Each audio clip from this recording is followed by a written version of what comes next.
Let me share with you 3 things that had good design for individuals with disabilities and benefited everyone.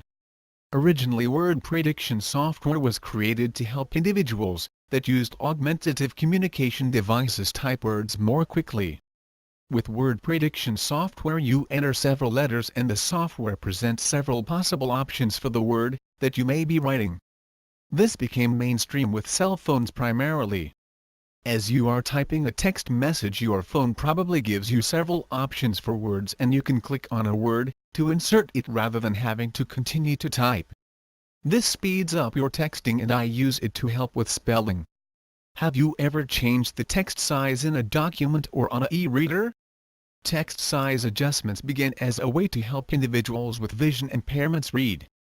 The text size could be increased so that there was large print that was easier to read. Now all e-readers have the ability to change the text size. This helps people not strain their eyes or fit more words onto a page. The zoom feature that is available in most computer applications was designed for the same reason as the text size adjustments. Now most programs come with this feature and Apple made it popular with the pinch and spread out gestures on their touchscreen devices. Now if we want to see detail on a web page, or look closely at an image, we can zoom in. It will be exciting to see what good design for individuals with disabilities will benefit us all next.